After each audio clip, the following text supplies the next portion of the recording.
Welcome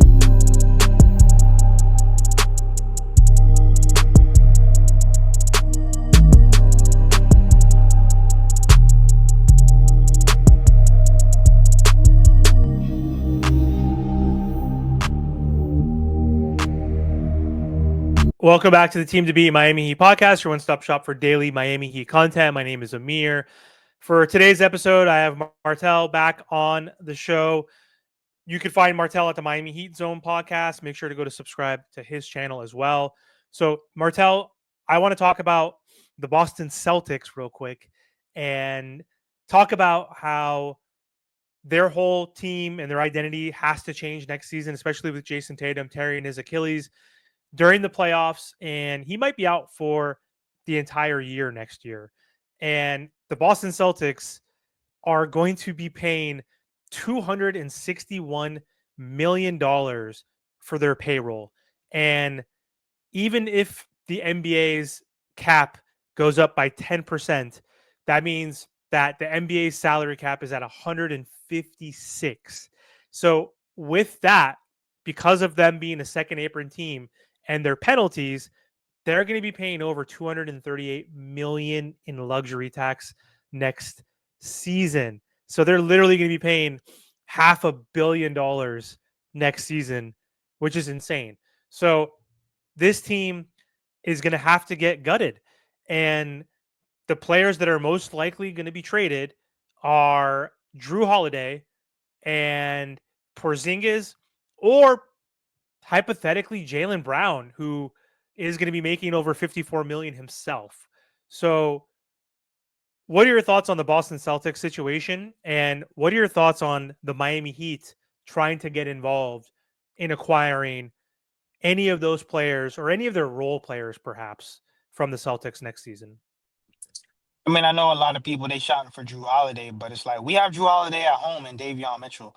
Obviously, Jrue Holiday comes with the glorious resume, but at that $32 million, I'm not liking Jrue at $32 million. What is he, 34, 35 years old? I would rather you stick with Davion Mitchell, which they're pretty much almost the same player. You know what I mean? And I know a lot of people were shouting for Porzingis. He's always hurt. And the whole time he's been with the Celtics, he's been hurt. He's had this flu thing where he's had symptoms for weeks and weeks and weeks after. Like, I'm not touching Porzingis and I'm not touching Jrue Holiday at $32 million. Well, I understand you're saying that we have Davion Mitchell, who's similar, but Jrue Holiday is playing on a stacked roster. I personally would not want to take on his salary. He's making 31 million, like you mentioned, and he has 3 years left on his contract. He is 34, so he'll be playing under this contract up until he's 37 years old, which I think is probably the biggest deterrent. I would say he's making 32.4 actually next season, and then he's going to be owed 34.8 in 2026.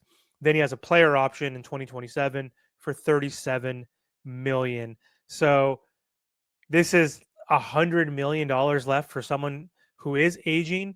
But again, the caveat I would say though is Derek White stepped up big time and kind of became that third person on this Boston Celtics team, and they have a lot of depth as well. His role changed. Like, his numbers are down. He only averaged 11 points per game this season, but he did average 4 assists, 3 rebounds, still averaging a steal, shot 35% from 3. But if you look at last year, even his numbers were down as soon as he joined this Celtics team, but he helped them win a championship last year. 12.5 points, 5 rebounds, 5 assists, 1.8 or 1.1 steals, whatever it is. He shot 43% from 3. He was second team all defense. But when you look back at him on the Bucks, when he had a bigger, significant role playing with Giannis just 2 years ago, he was averaging 19 points per game, 7.4 assists. He was defensive first team. He's still one of the best perimeter defenders in the NBA, so I would still consider it.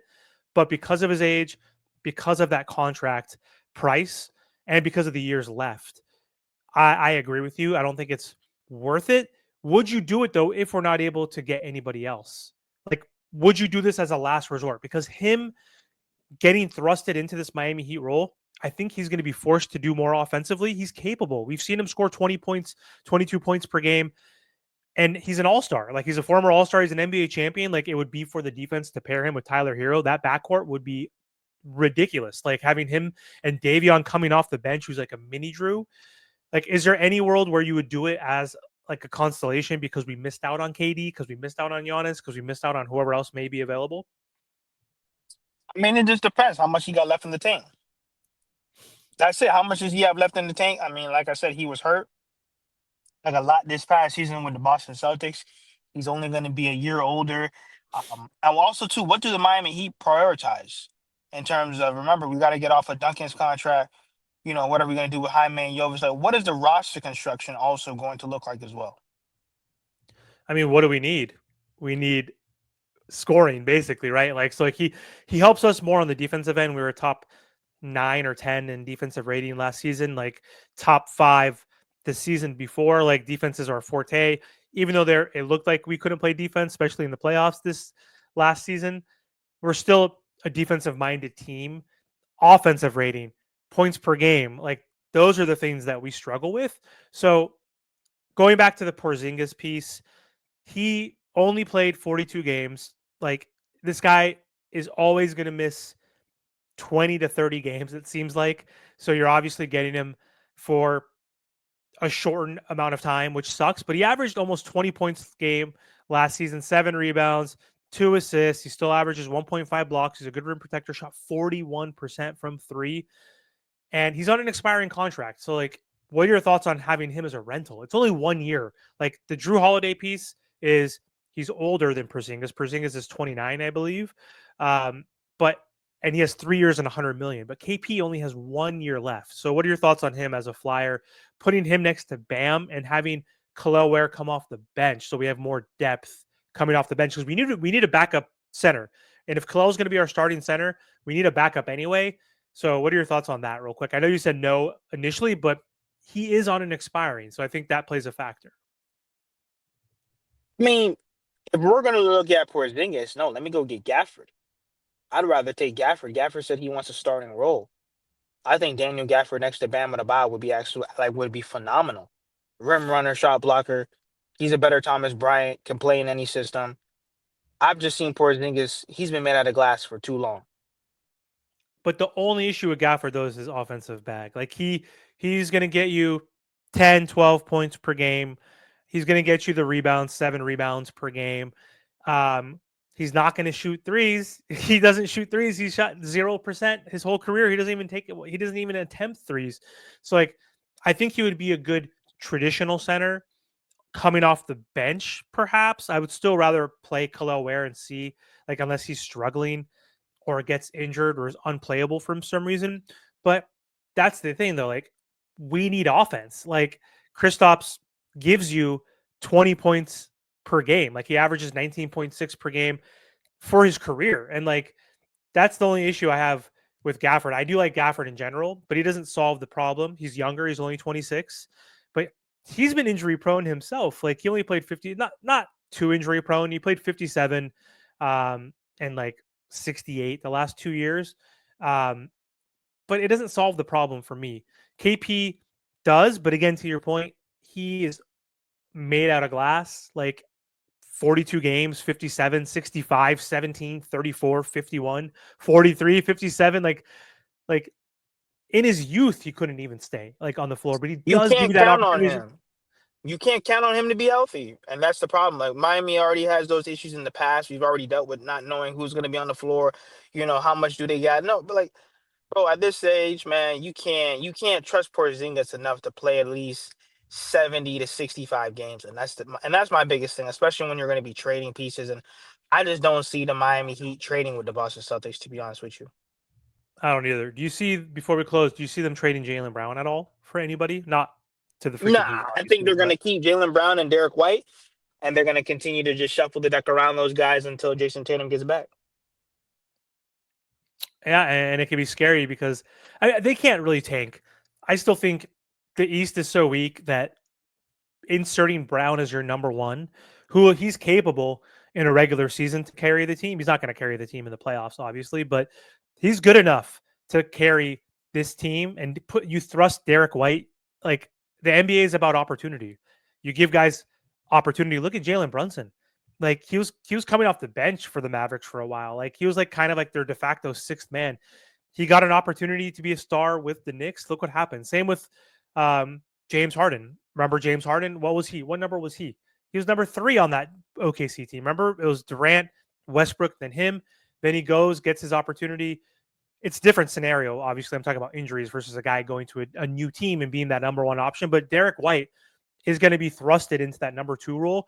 And if they, for some reason, still keep one of KP or Jrue Holiday, they're gonna those 3 guys right there is solid enough with Peyton Pritchard and a few other pieces. They can compete in the East. Like they could still be like an 8th, 9th, or 10th seed for the play-in. So I don't think they're going to fully tank unless they do it on purpose or if one of those guys gets hurt. Like imagine Jaylen Brown gets hurt like midway through the season. I would be so freaking pissed, Martel, if that happens and then they all of a sudden get a lottery pick, like, and then they get Jason Tatum the year back, the year after that, and they're a contending team, and then they also get like a top 3 pick. That would be like the worst case scenario. So we'll see what happens. It's going to be interesting in the East. There's going to be a lot of movement, man. The Celtics have to make a move. Plus, They plus can't we have keep to this remember. roster. Plus, we have to remember, not even just the Celtics. We got to look at the whole landscape of the NBA. Even just today, Exactly. they said that LaMelo Ball is technically not untradeable. They said the only one is not Dustin Miller. I can't remember his first name, but Miller, the one that they got like a year or two ago. Yep. You have Zion, Trey. Who knows? Are the Atlanta Hawks going to pay Trey Young $200 million? I wouldn't. I don't think that's smart. I don't think you pay Trey $200 million. Or LaMelo. Shit. I like You know what I LaMelo, mean? but I Like, don't think he's a winner. no, no, he's another Terry Rozier. You have Zion, who he can't put down the gumbo and the oxtail. Like, what are you gonna do with Zion? There's a lot of moving parts. Same thing with the Grizzlies. There's no way that they're gonna give Baines, Ja, and Triple J 3 max deals. There's no way. Not in Memphis. No. Not in So those Memphis. guys can come east. They can stay in the west. You never know. Giannis could be moved. Kevin Durant could come to the east. Like this Miami Heat team is in trouble if we don't get something. And the reason why I was trying to persuade you into Jrue Holiday is like if we get nothing, No, we I still mean, have to. We you could do something. We have to. I mean, if if we we could, get nothing, then fine. Yeah, I mean, then we're gonna have to settle for the role players. I'm just saying is I'm not gonna go get Drew until this KD situation is resolved. I know a lot of people they like KD, some do, some don't, but that situation has to be resolved first before we even talk about Drew. yeah, Because that's why I'm saying that $32 million is no joke. It's not, you know what I mean? Especially when you're paying Tyler, you're paying Bam. Think about it. This team is questioning about paying Davion. So it's like, how are we going to pay Drew 32 mil? And we're questioning about paying Davion. you got. Well, here's the thing: you trade Terry Rozier back to Boston, the team that drafted him, for 25 mil. Then Boston gives us Drew, right? And so then they get 5 million in salary savings this next season, right? And then what's the other kicker? Expiring contract.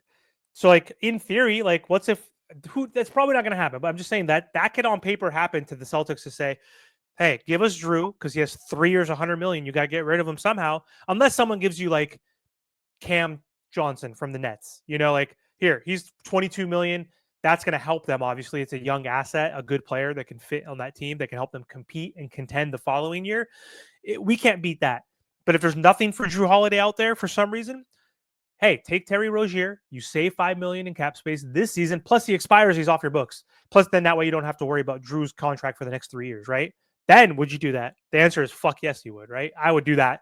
You worry about the cap space later as the salary goes up. It's gone up 10%. It's going to go from 147 to 156. Then it's going to go up again, and it's going to go up again. So we're going to have more space to wiggle around with. Like that's the only scenario, Martel. I think the Miami Heat would. That's a no-brainer for the Miami Heat. If we don't get KD, if we can't get anybody else, if that can happen, you do that. Yeah, like I said, you have to look at the whole landscape of the NBA. I think there's going to be a lot of players on the move. There's going to be a lot of people. I mean, like, think about it. You have GMs that don't want to pay, guys like Luca anymore. Yeah, So who else won't they want? They already said it. We're trading Zion. They said that already. We're trading Zion. So it's going to be very interesting. Also, it too, is. like with Philly and the picks, who knows which team is not going to use their top 10 pick? There's going to be at least one team that's probably not going to use it. This could be a crazy And then offseason. Yeah, we'll see. where is Giannis going to land? Where's Kevin Durant going to land? Let's say they both land in the West. The East is wide open for the next 5 years. Yeah, you never know. We'll see what happens. But anyway, thanks for hopping on, Martel. Appreciate the time as always. Don't forget to like, comment, share, and subscribe to both channels. Thanks again.